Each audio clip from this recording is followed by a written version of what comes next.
Howdy, folks. I'm Ray Benson here at my home studio with my jukebox.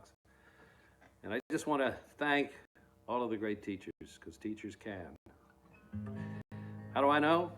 Well, my mom was a teacher for 40 years in elementary school and a reading specialist. And she wrote textbooks back in the 60s for reading, for preschool.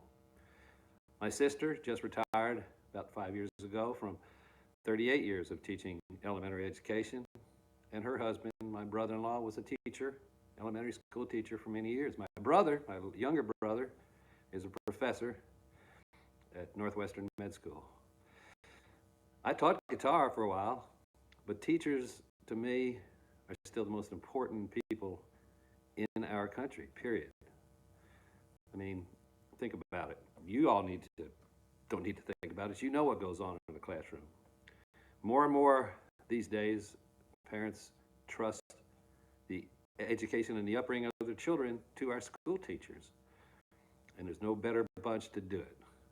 The education and the preparation for teaching is something that until you have tried it, you just don't know what y'all do, because trying to reach kids or young adults and help them grow is not as simple as sticking a textbook in front of them and lesson plans. It's about interaction and being part of their lives. And teachers do that better and more often than anybody else in our society. So I'm preaching to the choir here, I'm sure. You know, besides my family, I was a difficult student. You know, back in the 60s, they called me what they called a underachiever. They said, "You're smart, Ray. We can tell by your test that you're smart, and yet you're not doing well here. You're getting C's." And I said, "Yeah, you know, I'm staring out the window thinking about 9 other things." And as my wonderful sister said, Sandy, she said, "Well, Ray, you were a poster child for ADHD." You know, I was squirming in my chair and thinking about 15 minutes in the future. And it was very difficult because I knew I could do the work, but I could not do it in the time allotted, in the way it was done. You know, I was so fortunate. Again, my mom understood this and really was my crutch through school. I barely made it through, but I had gotten real high college boards exams, which really exasperated everybody. When you get, you know, almost 1,400 college boards and you're failing in classes.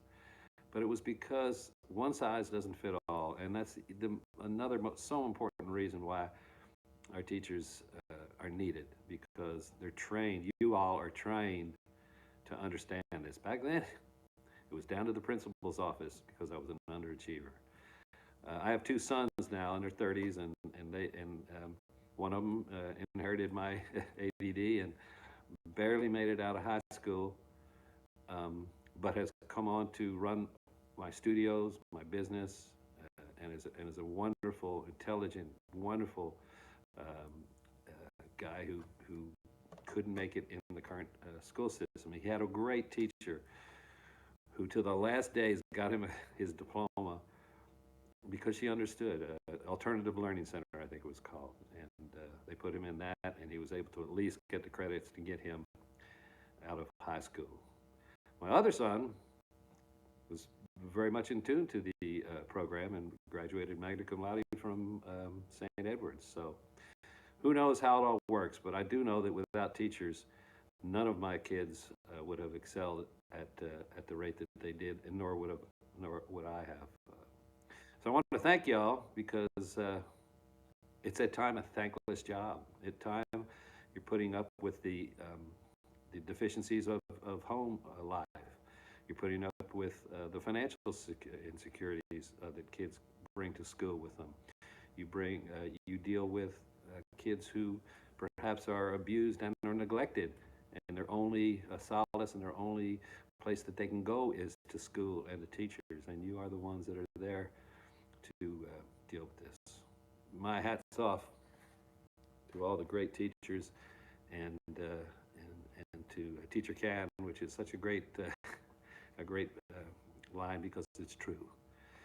Oh gosh, I could go on. You know, I had a guidance counselor, as they call him, in high school who understood me, and he was like, you know, I did go to college for a year, but he understood that what I was going to do was probably out of the boundaries of formal education. At the time in the 60s, they didn't have the popular music programs, whatnot. And so, you know, he was so great. And again, it's not just the people in the classroom, it's the guidance counselors, these kind of people that are so important to kids nowadays, and always will be. You know, I had an experience. I was in my senior year and left school, a mutual agreement between the school and myself that if I came back and took my exams, they'd give me a diploma, which I have. And I went to work on, I think it was called the Parkway Project in Philadelphia, Pennsylvania, where the students were sent around the city to learn through practical experience what they couldn't learn from textbooks. In other words, you need a math, well, let's go to the insurance company and start an intern, so to speak, or over there and learn about actuary tables, and learn how percentages are done in the real world, etc. It was a great experience, and I started learning filmmaking, which I was going to do, but took a little detour and started my band, and that's where I've been for the last 50 years. Music teachers, oh my gosh, you know, without the music teachers, Joe DePolis was the guy at the high school who led the band, and taught me about jazz, swing music, taught me how to lead a band, how to rehearse a band. It's done me pretty good, you know. I got what do I got back here? Oh yeah, here we go. Oh, yeah, because you know, I won 10 of these suckers, you know. What is this? How's it show up? There you go. There's a Grammy, 1 of 10. Can you believe it? Kid from nowhere winning 10 Grammys. And I couldn't have done it without the, you know, the mentoring and the instruction of incredible music teachers, you know. What else? Oh, sports. I played, you know, I was 6'7", I'm 6'6" now. I played basketball and had great experiences learning how to work in the team. You know, so this is the entire gamut of education is in the classroom, on the sports fields, in the music rooms. All of these things are so important to the education of people these days. Well, I've been preaching to the choir. Now, you want me to sing to the choir? Oh. This is the prettiest guitar you'll ever see. Isn't that pretty? I wrote this song for all the nonprofit and charitable work that I've seen people do, and wrote this song called A Little Peace. Beware of stormy nights, neon lights, dogs that bite. Be good to those you love, God above, don't push and shove your way around. Every time you do, you lose a little piece of you.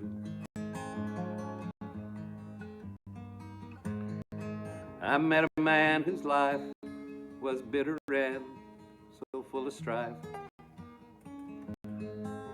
He left this world one day, he went away, he'd gone astray. Nothing I could say, nothing I could do, just give a little piece of you. I know a little about a lot of things, that is true.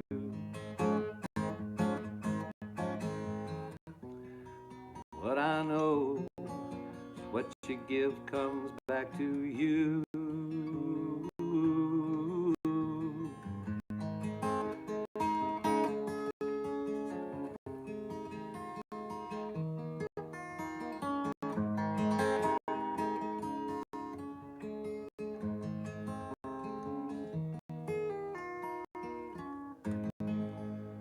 you, folks.